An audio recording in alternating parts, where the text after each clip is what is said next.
This podcast is sponsored by nobody. Hey dudes, welcome to Splat from the Past, the only 80s themed horror and sci-fi show where things can get totally radical. Now I am just so excited for today's interview because I will be talking to Stephen Kampmann.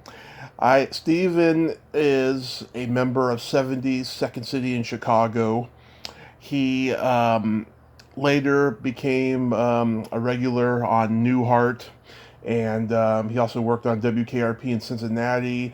He was one of the main tourists in Club Paradise, the Harold Ramis, Robin Williams classic from 1986, celebrating 35 years. He co-wrote Back to School with Harold Ramis and Rodney Dangerfield. He also co-wrote The Couch Trip, Clifford, and he had roles also in A Tiger's Tale and For the Boys. I mean, he's just had an amazing, amazing career. And now he's doing some self-help, I guess it's spirituality thing. It's called the Dream Course. It's a business and it's a podcast, and we're going to be talking about all of that stuff today, and I can't wait. Like I said, I mean, the guy is a comedy legend, and it's going to be just a great honor to talk to him today, and I feel so damn lucky about it. So yeah, here is my interview with Stephen Kampmann.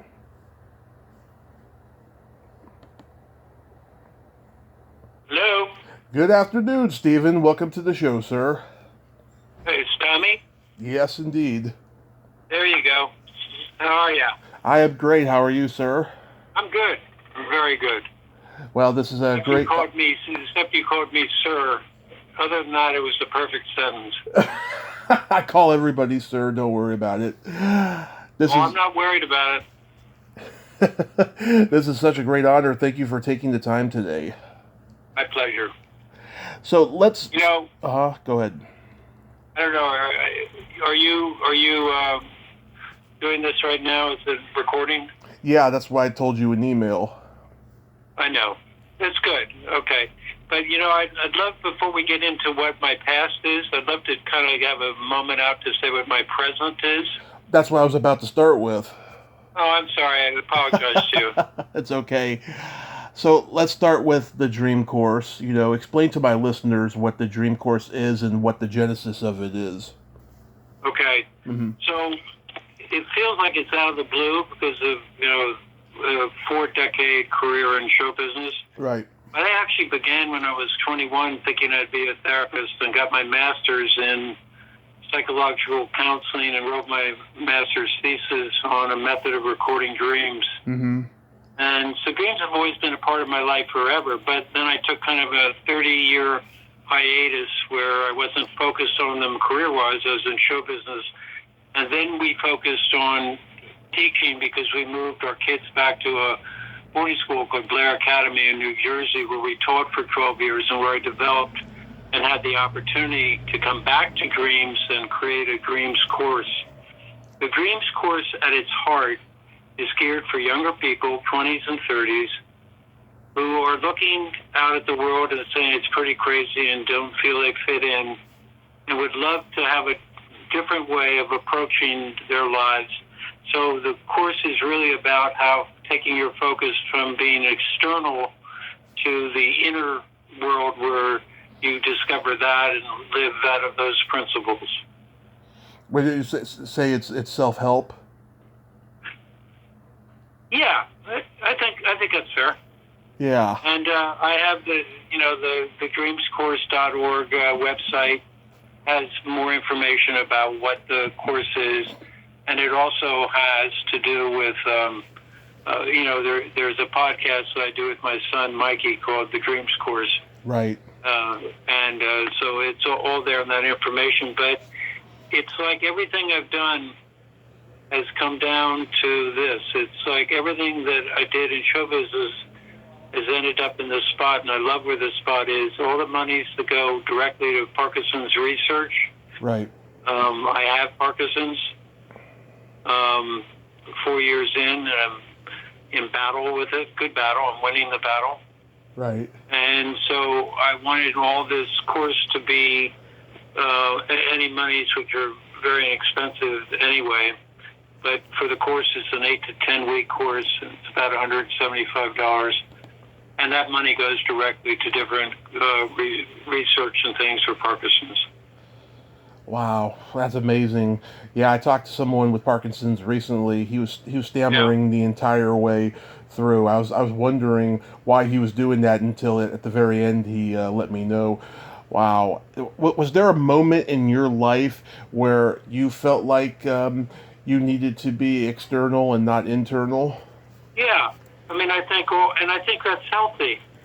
But I think all of the show business was a very external. But a lot of it was coming from, like the making of Stealing Home was coming from a desire to write about the summer my father died, Mm-hmm. and how another friend, a romantic relationship began with someone close to the family because of that, and ended up writing that. So when I'm happiest is when I'm writing externally to be made, a movie or a TV show or something to be made. Right. But my happiest is when I think it's also connected to in the internal part of my life, that I'm fulfilling something by doing it. You can't always do it, but listen, Uh-huh. being on stage and being funny and being in a movie being funny is perfectly wonderful all by itself.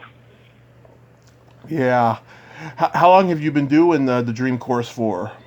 Well, I originally began teaching it about 12 years ago, and then I've evolved it over the last year so it can fit for adults, or, it's got a certain flexibility. So I would say overall, I began it 12 years ago, but now I've really zoomed in on it in the last year. I love teaching it. It's all done one-on-one. It's not group.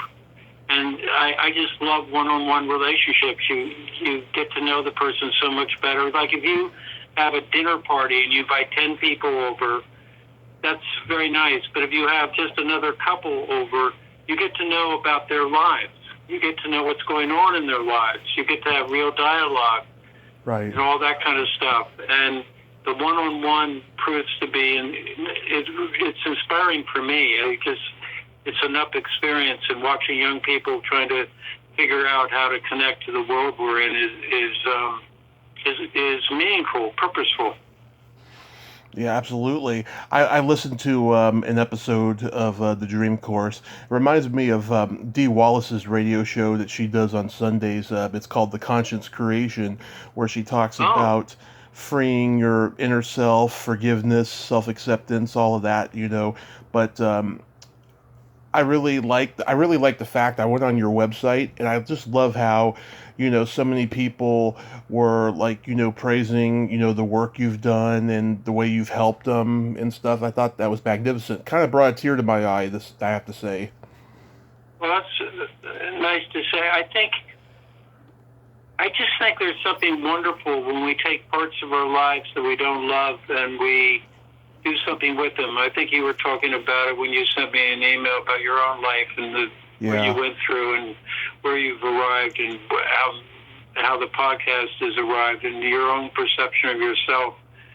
I just love when people, see an obstacle in their life and don't get defeated by it. Parkinson's is an obstacle. But it can also be something that can be redefine my life in a way that makes it much more meaningful and purposeful than if I didn't have it. Mm-hmm. And so it's your attitude and the perception. When I see people willing to want to grow and want to be their best selves, it's exciting. It's inspiring to do. And so that's kind of what I'm kind of doing. But a lot of this would have never happened unless I'd been in show business. Because everything I've done has evolved to this. Right. So it's like on the surface it looks crazy. Well, we were involved in Newhart and back in WKRP. What's that have to do with dreams? Well, because that began first. Right. That's why. Yep. That's all. Wow. So going back in time, I was reading you attended the University of Pennsylvania with a master's degree in psychological counseling, and while you were at the Vermont State Hospital, you learned role playing, and that's what sparked your interest in show business. Yeah, I didn't really have an interest in it. I was in a seventh grade play, a musical, Scrooge musical, but I always thought I was going to be an athlete or something. I didn't know. And so I worked at the state hospital, and a wonderful man named Bill Dean was doing psychodrama with 5 families in one room and a stage. And so a family would have a particular problem, and then they would pick out different people from the audience to play them in a scene. Mm-hmm. And often the person they picked had the same problem. It just inspired me that drama has such a power that when my friend invited me to do Zoo Story at the Stowe Playhouse in Vermont, just the two of us, I said, yeah, that's an adventure, and that led to eventually we creating a comedy act, which we did for a couple of years in Vermont before we auditioned for Second City. Right. Were you a funny kid growing up? Yeah. Yeah. So that. I was serious. I was a good athlete. I was a leader. Right. So I could be funny, but I wasn't the class clown because, I couldn't do other things. So I was not the class clown, but I grew up in a family that was funny. Right. And had a sense of humor, and I inherited that. And as I got older, I developed it even more. But I always had a good sense of humor and love joking and laughing and all that good stuff. Yeah. So that was your only reference point for humor and knowing that you were funny. But when it wasn't until Vermont State College is when you decided that you were going to pursue the business. I think we got offered by a school called Vermont College to write anything we wanted. And one August night in the 70s, we said, well, what would you want to do? They're telling we can do any play or anything we want. And we both said, I'd love to do a comedy act. And so we loved 2 comedians, Peter Cook and Dudley Moore, who were our heroes. Yeah. I have a Dudley Moore, Peter Cook story. Can I tell you? Oh, of course. All right. So I'm going to give you the front part. We loved Dudley Moore and Peter Cook. We wanted an act like theirs. So we went down to Boston to see a matinee. Yeah. At the Schubert Theater, and it was going a riot, funny scenes and sketches and all that. And there was a sketch ended, it went dark, and they were on a revolving stage, and the stage started to revolve, and Peter Cook got off at the wrong point and fell into the orchestra pit. And he began screaming, "I'm hurt." And people thought he was kidding at first. And then as it went on, they realized he wasn't kidding. And suddenly the lights went on. Then there was, the audience concerned about him. And we waited 20 minutes. And then he came back and with Peter Cook. And he said, "I'm okay." And he had a huge drink in his hand and was smoking a cigarette. Mm-hmm. "We're going to do the second act. I just want to let you know I'm okay." And people clapped, and he went back, and 10 minutes later, the second act began. And in the following 10 sketches he did, in every sketch, he managed to mention how he was going to sue the Schubert Theater. Oh, that's great. Now, flash forward to 1987. Yeah. And I'm in a restaurant in Venice that isn't opened anymore. I'm just trying to think of the name. 79 Market Street. Mm-hmm. And I'm celebrating because the movie Stealing Home has been given a green light by the studio to make. Right. So it's pretty exciting. We all went out to dinner with the producer, and you're having giant martinis. And laughing really, really hard. And suddenly, to my left is this man, and I look up, and it's Dudley Moore. Yeah. And he says, this table is having way too much fun. And I said to him, can I say something to you? And he said, what? I was at the theater the day Peter Cook fell into the pit. Yeah. And like an instant friendship happened on the spot.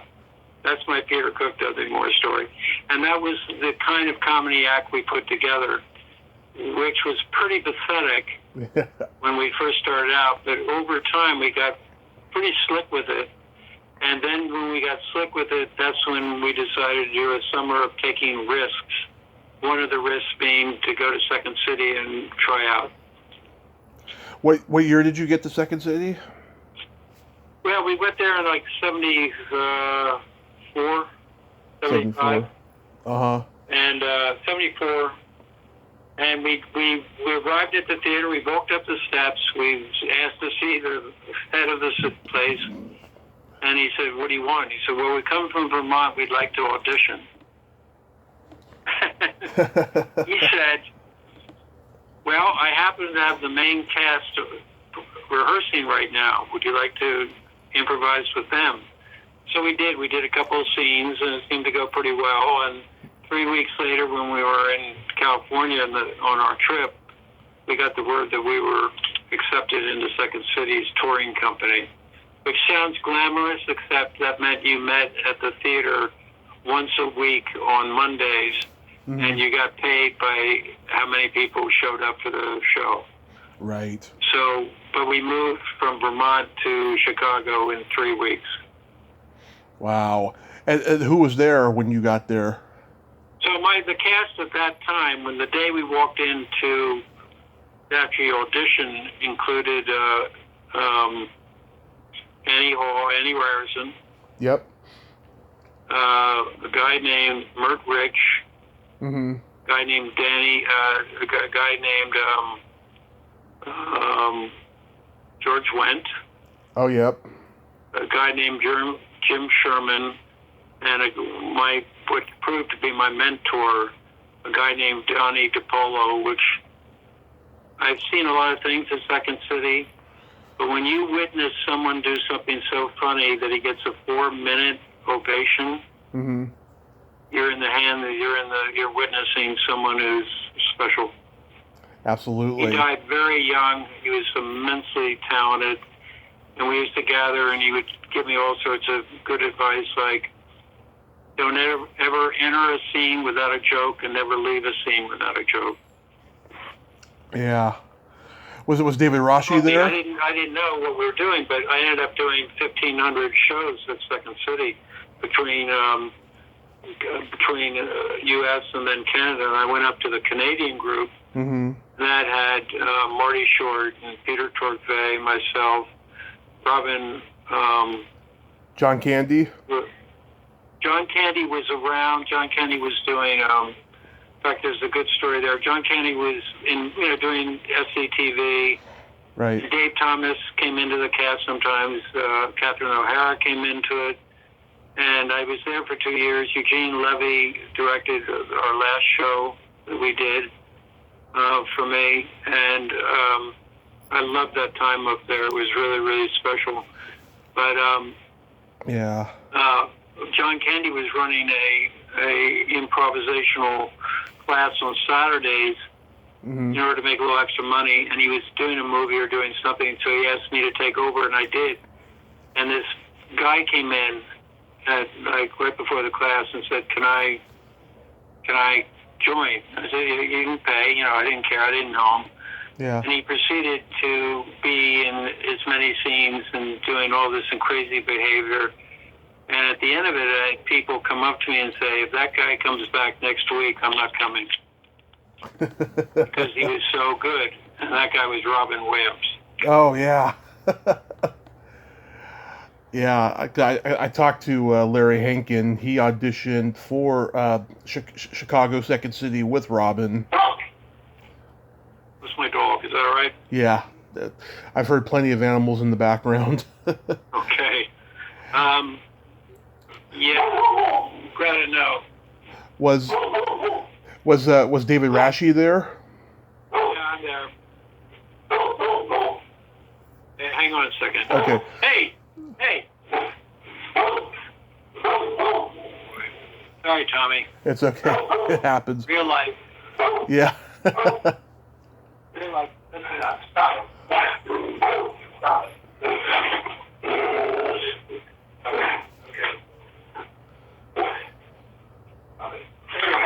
All right, where were we? I was going to ask, was David Rashi there? David Rashi was in. He was not there. He was in Chicago, and I got to meet him because he arranged for us to be in a like a company film. The companies pay you to do comedy skits for their annual meetings. Right. And David Rashi put it together and was a group of us together. And it was the first experience I had in front of camera. And loved David Rashi, just a superior person, funny. Yeah. Just a good guy in all ways. Very funny guy. Yeah. But what was I going to say? So we had the Canadian company was really good and really relaxed, and all those people were around. And it was looser than Chicago and Second City because Second City had that history. Yeah. And the Toronto company didn't. So it was more of a bar feeling. And the performers, that's why I wanted to go up there, were so strong. I mean, when they came down and performed in the U.S., it was John Candy, Eugene Levy, Andrea Martin, Catherine O'Hara, and Dave Thomas.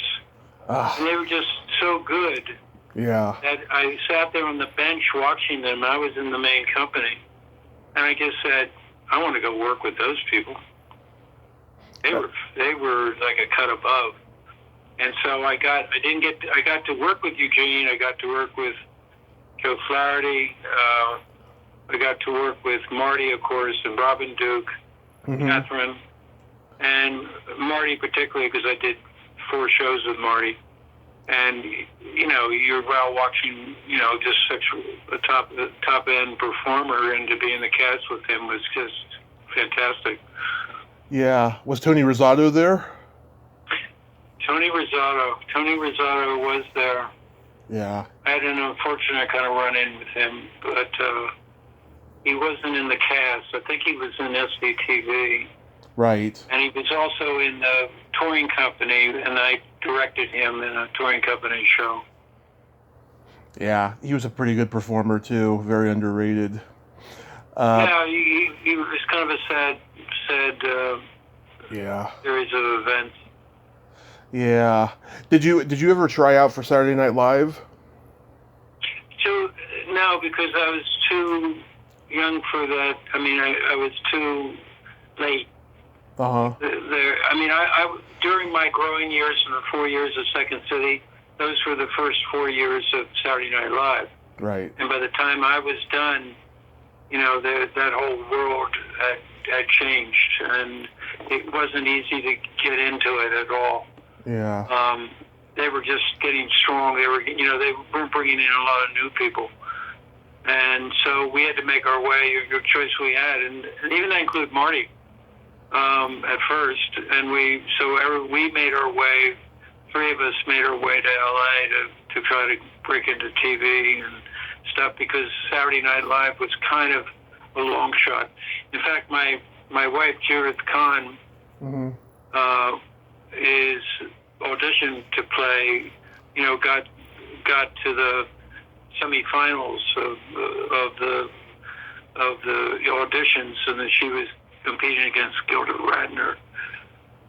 And Judy had her own crew. Judy was a member of a company called the Proposition in Boston. Oh yeah, with Jane Curtin and Fred Grandy and Kenneth Tiger. Partner, Jane. Nice. And then they took that to New York, and then they did an off-Broadway show called Pretzels that ran. And then Judith got called out to New York by Lily Tomlin to do a special with Alan Alda and with Richard Pryor. Wow. It was such a smaller world back then. Everybody knew each other in show business. There was no internet. It was special. You know, it's gone now. No, Yeah. it was.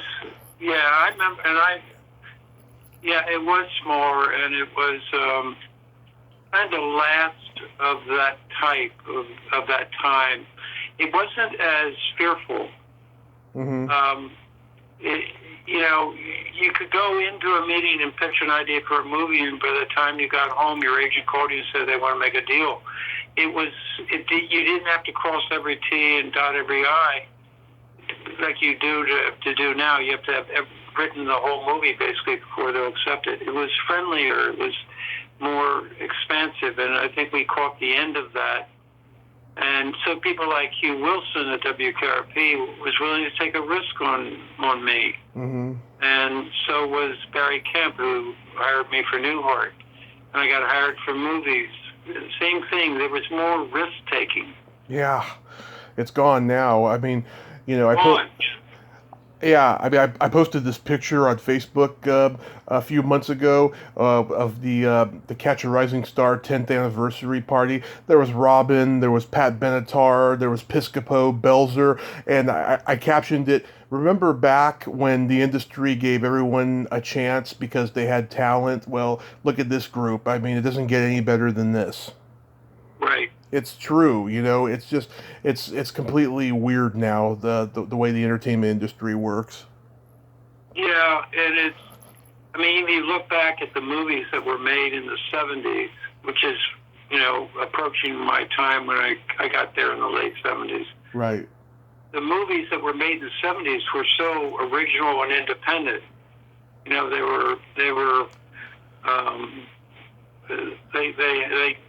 They just had such style, ranging from like Mike Nichols was the one he made with what name? Come on, I'm trying to think. But the Mike Nichols film, I can't remember any of them. The Five Easy Pieces. Five Easy Pieces. Oh no, Catch-22. What? Catch-22. Catch-22. Mike Nichols also did a story with Jack Nicholson about Margaret and Carnal Knowledge. Yeah, but there were movies making an effort to be different. Yep. Kind of born out of the late '60s movies. So it was an explosive, creative time. It wasn't so. It wasn't so corporate. Exactly. It's really heartbreaking. No, I would hate to be starting out now. Yeah, it's pretty bad. I tell you, it's pretty bad. So was WKRP a fun experience? Yeah, Hugh Wilson, another teacher, so good at what he did. We made you can still see it on TV. We made a pilot in Canada. I created one with Peter Torkvay, and Marty's in it. And it's a redubbing of a show from the 50s called The Cisco Kid. And it's a dubbing, and it was meant to be like a late night show after Saturday Night Live. That's called. Yeah. So we made that, and we brought that to California, and we got to show it around to different places, and it actually got us a work. We got a job at Orion Pictures, where I ended up writing 3 movies. And we were located in Tony Bill's office in Venice, which was so amazing, right on the water. I was new to LA, just like for a month after being in LA. And it was winter, and the weather was warm, and we were writing a female version of Animal House. Boy, did it not get made. Yeah. lots of imitators of Animal House got made, though. There are so many that did get made. But, well, when I left LA, I was working on, this is one of the reasons I want to get out, I was working on Caddyshack 4. Mm-hmm. Caddyshack or 4. Caddyshack 3. Yeah. And it just was so grim. You know, anyway, it was, with Hugh, we showed him the tape and it made him laugh. And he said, okay, if you come back with a story, I'll give you an assignment. And we came back with a story. He hired us. We wrote it. And the next year he hired us on story editors and that kind of thing. Yeah, I think it was one of the most groundbreaking sitcoms because, you know, it was the first one to have like licensed popular music, you know, and it was just the humor was so damn funny. We just lost Frank Bonner recently. What was it like working with him? It was easy. Yeah. Good guy. The cast was easy. I mean, Howard Hessman had the same background we did. He was in improvisation at the group in the committee. Cisco. Yeah. Yeah. And so he related to how we communicated. We had good communication. And I wrote a lot of stuff for Frank Honors. A lot of people did, but it really came easy for me to write him. Mm-hmm. And so it was we weren't used to it. We didn't like TV. We liked Saturday Night Live, and we liked doing live shows, but we kind of looked down upon sitcoms because we hadn't been trained in any of it. And Hugh was a great teacher, wildly funny, wildly a good writer. So he was a great teacher for any of us who got to work with him. I was only there 2 years, but I admired him a lot. He was very, very good. Yeah. You had a recurring role on Newhart. That must have been amazing to work with Bob. Yeah, because I grew up with his album. I remember Christmas time getting his album and listening to it. You know, the driver instructor and all the other kind of classics, the button-down line of Hope. Of Bob Newhart. Mm-hmm. And so to get on that show, and I got approached by Barry Kemp, who was recognized, who had been told by another guy who'd seen me perform at Second City that he ought to consider me for Newhart. Judith and I were at MTM with a year deal with them to develop comedy. Right. And unfortunately, in that year time, Judith had our son Woody, and I took Woody up to see the president of MTM, and I held out to Woody, and I said, "Look what we developed." Yeah. And, he didn't think it was funny because he'd been paying us for it. But Barry Kemp came to me at MTM and said, "Would you be interested in acting in a show?" And I said, "Sure. Why not? That'd be great." And so that's how it began. Yeah, I have a friend who was a founding member of the Groundlings, and she was a stand-in for Julia Duffy on that show. I think she got there after you, though. Her name is Terry Bolo. Do you know her? No, I don't know her. Of course, I knew Stuffy because I ended up doing scenes with her. I had one of the funniest exchanges with her when she first joined. And it was a big seduction. We had a big seduction scene over in the Minuteman Cafe. It was, I think, one of the funnier scenes that I did. And she was good. But we had tech rehearsal, and we were sitting on a sofa, and she looked at me kind of friendly eyes and said, "I dreamt about you last night." Yeah. And I said, "Really? What did you dream?" And she said, "I dreamt you were blocking my key light." That's what she said to me. Yeah. I'm blocking her key light. So, oh boy. So what did you say to her? I was so surprised. I forgot what I said. Nothing that, it's one of those things where later in the car you wish you'd had to come back. Right. That's pretty good. I should have said to her, "You're lucky to be in the scene." That's what I should have said to her. But she was making it clear, that, pay attention. Yeah. It wasn't a terrible note, I did, and she was really good at what she did. She was, I got to give her credit.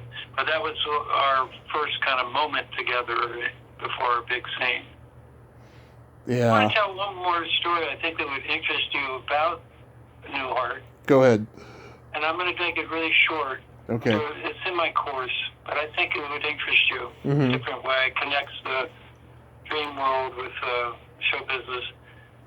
In the early 70s, I went through a really bad time in Vermont in terms of I had a marriage breakup and a son, and I was really lost. Right. And I went down to, and I wasn't doing show business or anything like that. It was just not a good time. So I was getting therapy down in Montpelier with a wonderful woman named Elizabeth Forsberg. Mhm. And every week I'd go down, and I would pass this mountain called Kampmann. It's this beautiful mountain. I have a painting of it right behind me as we speak. Uh-huh. And I got this idea in my head that if I could climb it in the middle of winter by myself, everything would be okay. That's how crazy a thought I had. And I ignored it, and then 2 weeks, 3 weeks, 4 weeks passed, and one day I said, I'm going to climb it, and I did. And I started up the mountain, and there was a little tiny blue cottage with smoke coming out of the chimney. I stopped. There was a couple. He had been a jazz player that had emphysema. There couldn't be nicer. He gave me some snowshoes and gave me trail book and said, I said, if don't come down by 3, please notify someone, because no one was on the mountain. It was the middle of winter. Mm-hmm. And it wasn't a ski. It was just a mountain. And up I go, and I made it, and I got to the top. I had to crawl the last 100 yards. Got to the top and stood and went, I'm alive. I'm not dead. I'm okay. Right. Came down, had tea with them, and then every season I would climb it and always stop and have tea with them. Let's call them the Murphys, okay? Yeah. I'll call them Jack Murphy. And cut to 10 years later. I'm not in Vermont. I'm in Los Angeles. I'm on a TV show set in Vermont. Mm-hmm. I'm in a scene with Bob Newhart, and behind him, they're behind me, kind of upstage, talking, and then they're coming down to the table. He comes down to the talk to me, and so the prop master hands me a newspaper and all that stuff, and he goes, action, camera, action, and scene starts being filmed. Bob's talking. I'm reading, I'm flipping the pages, and I flip to the end page, and there's the obituary of Jack Murphy, the man that I climbed who lived in the cottage. So I learned about his death, which changed my life, why I'm on a show in Vermont on the screen. The past comes back to you in mysterious ways, I'll tell you. Yes, I guess it really is it's like the universe has a good sense of humor. It does, and it's a very dark sense of humor. Anyway, hope it wasn't too long, that story, but no. It was interesting. I grew up loving Club Paradise. I think it's a very underrated comedy. What was that shoot like? I should have been institutionalized. I was completely, as everybody else, was pretty much out of their minds 3 months in. Yeah. We had 5 general strikes. We had a paratrooper disappeared either was killed or parachuted and then took his weapon up into the mountains for the rebels. Mm-hmm. I visited a town with Rick Moranis and another gentleman called The End of the World, and there ended up being the movie put a national search for us because they thought we were lost. We were meant to be in Montego Bay. My wife got a call that your husband's missing in Jamaica. Oh. The cast was unbelievable.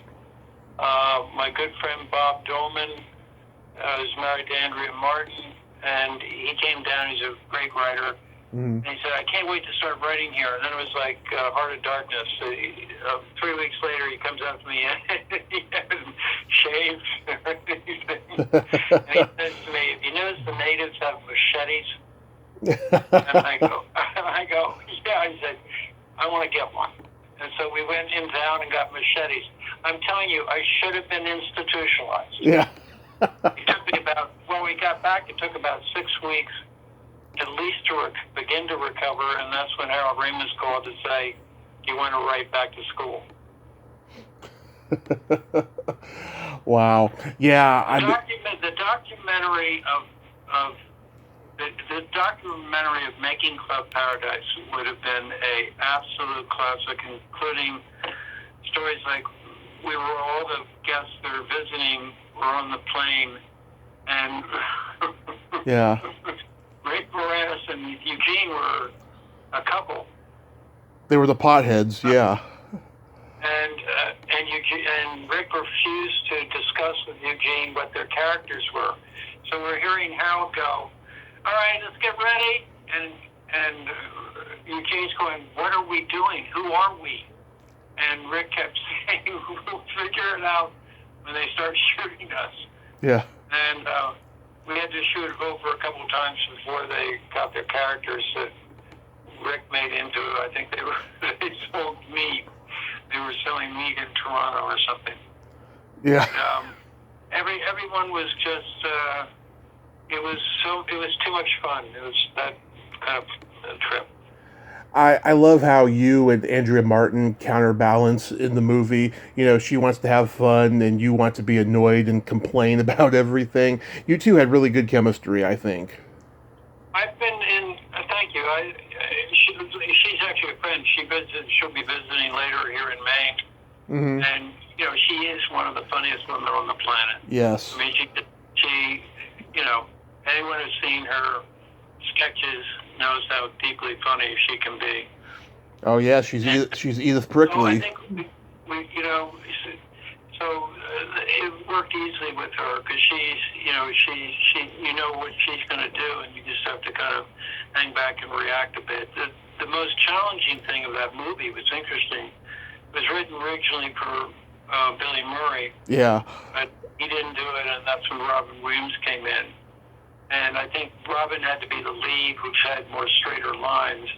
And I think he wanted some of the fun to improvise with all the people that were in the movie that could improvise. So any scene that I had with Robin, totally improvised.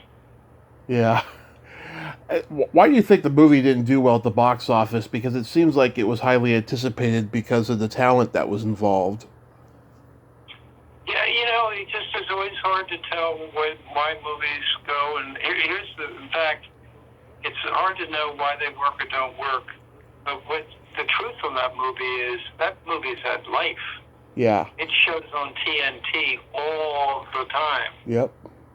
And so, and even Stealing Home, which was not successful when it came out, developed kind of a following, and it's had a very good active life over the many years since we first did it. And you just don't know. I mean, the beautiful things about movies is that they may or may not work when they come out, but they sure as hell can work in their afterlife in residuals and that world, and they did. They were found by people. I have a movie I did in 2012 that I love, and I'm hoping that it will get found, called Buzzkill. Mm-hmm. And very offbeat dark comedy. Mm-hmm. But while it may not come, if it sticks around long enough, you'll find an audience of some sort, hopefully. I hope so. I don't know the answer, but it was fun to make. So you mentioned Back to School before, which is one of my favorite comedies since I was a little kid. Rodney's HBO Young Comedian specials is what inspired me to do stand-up, especially with Sam. Really? Especially with Sam Kinison. Kinison. God, Kinison. Yeah, it was great. Love Kinison. So funny. Yeah. Go ahead. There's a good story on that because we got back and Rodney. That was a greenlit movie in August. Mm-hmm. And we got back from Club Paradise about a month before, or 6 weeks, like I said. Mm-hmm. And Rodney came to Harold and said, I want it all thrown out. So what you ended up seeing was really written in 3 weeks. Wow. You can't even tell. We broke up into teams. I worked with Will Aldis, and Harold worked with Peter Torkvey, and we structured it, and then we would take sections. So we did a lot of the work. Will and I did a lot of the work with Rodney and his love interest. Sally Kellerman. Part of it, and Peter Torkvey and Harold did other things, and then it all kind of came together pretty quickly, and that's the movie that got made, which is kind of a statement about comedy, because comedy, if it's funny and it's good, and you have a good premise, it doesn't need to be. It's not Schindler's List. You don't need to do 30 drafts. Yeah. If it's funny, it's lighter than that. It's like in the food world, it's like a souffle. Yeah. If you work it too hard, it gets less funny. And there was no time to work on it too hard, so we got the opportunity to write it and then get it made. And it was designed for. The most intelligent thing is Rodney actually had been in other movies, but they found that people loved him for about 30 minutes. Mm-hmm. And then they got tired. And Harold had the brilliant idea of making sure that the audience loved Rodney. So if you go to the movie, in the beginning, he's at a meeting and his son calls and he gets rid of everybody in the room because his son is more important than business. Right. Then he has his wife cheating on him, so the audience would feel sympathy for him. Right. Then he goes back, then he goes and visits his son, and to help his son graduate, he says, I'm willing to give up everything and come back to school with you. Everything was built in the beginning to make the audience love Rodney.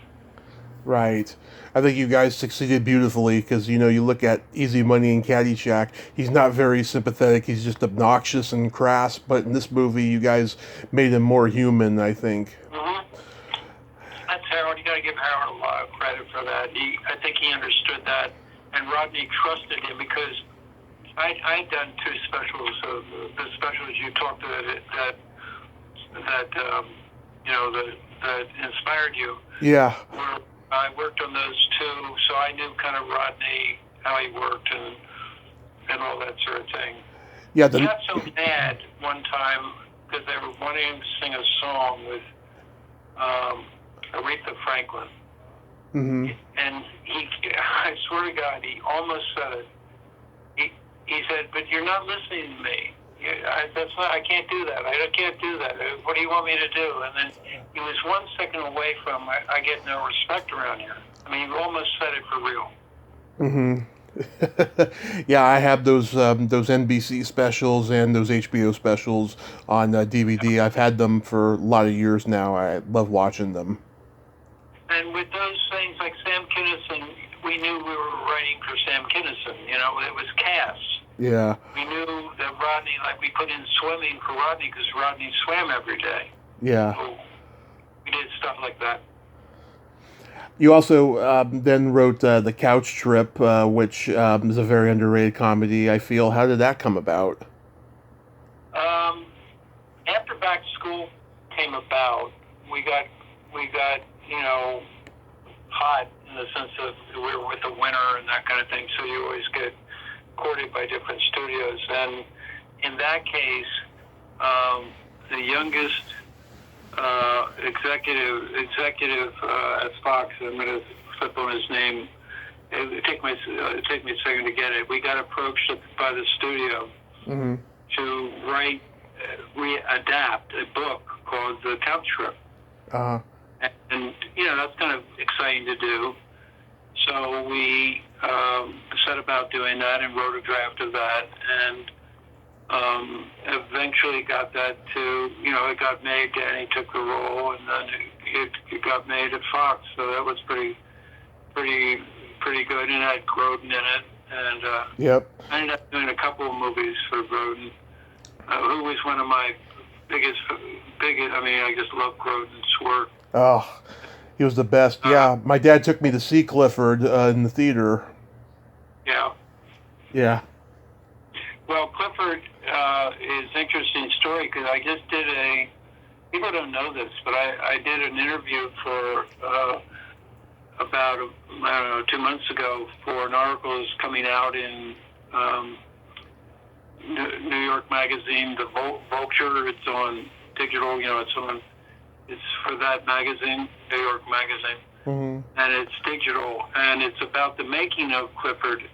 And people don't know that Clifford was a go movie, but the producer knocked it down. I mean, this doesn't happen very often. We have a greenlit movie, then your producer decides not to make it. Right. But he was scared of a movie with John Ritter called Problem Child. Ah, I love it. Yeah. Yeah. So and John is so talented and great guy, Mm-hmm. and he did it, and that was successful.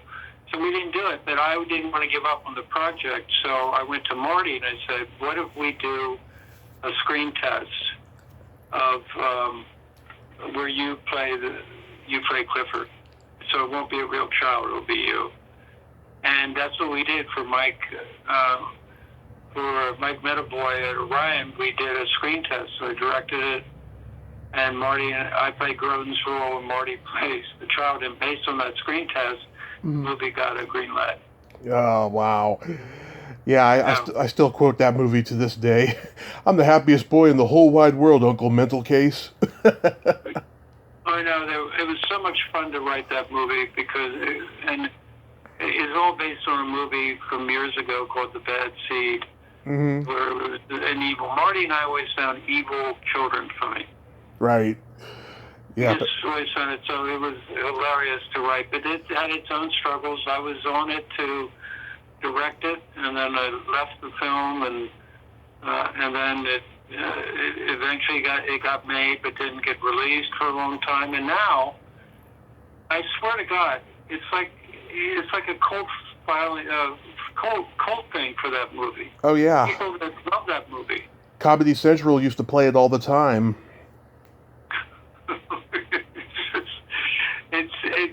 And that's what the article in the New York Magazine is about. It's all about the making of Clifford. I should send you you would enjoy. I'll send you the screen test. Okay, that'd be great. Yeah, it's funny. It's fun. It's just funny to show you how that. So that came about. So that happened at that time. I ended up writing 30 movies. Yeah, and you directed. They don't get made, of course. Yeah, and you directed Stealing Home, which was out of left field, no pun intended. With drama. I mean, you said before it was autobiographical, right? Yeah. I mean, the backstory of that is that I got fired off Newhart. I remember the day I got a call from him, and we were at our house. My wife's about to have her second child. I have carpenter work, building new things because I thought I had a job. And Bob says, well, so sorry, it's not going to work out. And I go, I can't hear you, Bob. The construction crew is too loud on my new home. And I think that was a state of shock, though my wife had the greatest line. After I got off the phone, I said, I'm fired off the show. And that I got fired for complex, which I won't go into, but complex political things. I got caught in a crossfire. Yeah. And so it just didn't work out. But it allowed me to write Stealing Home. And what happened was, I went to Will Aldous, and he and I had been writing partners at Second City and stuff. And I said, look, probably out of show business, but I'd love to write one thing that my kids would be proud of. And we said, well, what do we write about? I said, I never write about my father and what happened to him and that stuff. And he said, okay, great. And we began writing by hand on a yellow legal pad, Stealing Home at cafes and restaurants around town in the Palisades. And we get thrown out of one and go to another, get thrown out of one, get out of another, and then back to the other one for tea time. Thank God. We did it. We wrote it in 3 weeks, and we sold that movie in 6 weeks to two former heads of Paramount, one of Paramount and one of Fox. Mm-hmm. And it suddenly we sold it. It looked like movie making was going to be easy. Yeah. But it wasn't. Yeah. Yeah, I think Mark Harmon did a pretty good job in that movie. Jodie Foster and his that was big. His chemistry with Harold was pretty funny too. They provided the humor of the movie, I feel. Yeah, I appeared in 4 of Harold's movies, so that I would have played probably Appleby, and so of course it was perfect to hire him because he'd hired me to kind of do the roles he would have done. So he did that, but that was a meaningful experience and a good experience, and Jodie was great, and it took a lot out of us, and it took 4 years to get made and released, and then it was very disappointing when it didn't do well, but it did well later, and so I'm pleased with that. Yeah, that's wonderful. Do you have a good story about working on For the Boys? Yeah, I love that with Bette Midler. A couple of things that are interesting about that movie. You may be able to help me with the references, but it was set at the hotel, the Old Ambassador Hotel, which is where Bobby Kennedy was shot. Right. And all my scenes were within 10 yards of where he lay and died. It was weird. I was right near the kitchen. So when he did, he spoke to the audience, out front in the main room, and then went backstage, and through the kitchen was where he was headed, and all my scenes were in that area. Yeah.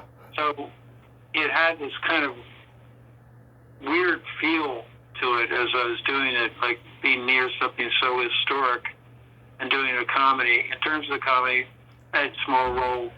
With Bette Midler, I did a scene with, loved it. She was, I had always loved her work and everything, and she was easy and great.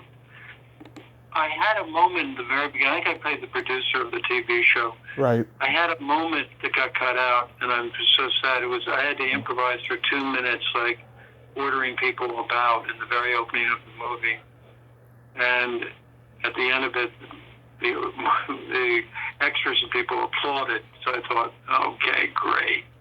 I did this pretty well, and this will get into the movie because it's the opening. Well, it didn't make it. So those are my 2 stories. It was directed by Mark Rydell. Rydell, who had done many, many movies, including On Golden Pond, which is one of my favorite movies. And he was easy to work with because he was very comfortable with improvisation. Yeah. And he's the one who asked me, he said, just improvise. I'll put a camera on you and just want you to improvise. So he was very supportive and easy to work for, created a great environment. And that was a big movie at the time. It was, right. It had big stars and big budget. And it was exciting to be part of it. And again, I don't think it did particularly well, but it was a fun movie to be part of. Yeah, Mark Rydell came from the Actors Studio with James Dean. Wow. A lot of people don't know that. Yeah. Larry King did a tribute to James Dean in the mid-2000s, and Mark Rydell was one of his friends that talked about him on there. Yeah. Wow. That's cool. That's very cool. Yeah. So the Dream Course podcast is available on all podcasting outlets? Yes. And you can also go to the website, thedreamscourse.org, or go to the Dreams Course podcast. If you go to the dreamscourse.org, you'll get to the webpage, and I encourage people to check it out and definitely check out the podcast with my son Mikey. That's been really fun to do. We talk about important things, but we both know we know nothing. Yeah, I mean, I liked listening to it. I'll continue listening to it. I appreciate it. Yeah, it's a pretty good podcast. Well, Stephen, I thank you so much for coming on today, and I just think you're doing inspiring work now. I mean, I always love all the comedy you did in the past, but I love what you're doing now. I have total appreciation for it. I'm gonna upload this later on today, and I'll send it out to you so you can share it. Oh, I love that, and I want to compliment you on that. You made the interview, you researched well, and you made the interview very easy for me to do, and I really appreciate that. I think you do a good job of what you do. Oh, my pleasure. My pleasure. A lot of my research is also knowledge too, because I'm such a historian of this stuff. Yeah, And great. I love what I do. But you have yourself a great day, Stephen, and please stay safe. Same to you, Tommy. We'll talk. Okay. Bye-bye. Well, there you have it. Stephen Kampmann. Ain't he a cool dude? What a nice man, huh? It was great to talk to him, and he's doing God's work. I love talking to him. He's out there helping people, and so many people love being helped by him. Well, until next time, this is Tommy Throwback Kovac saying, there's no shame in living in the past, because the present sucks. Later, dudes.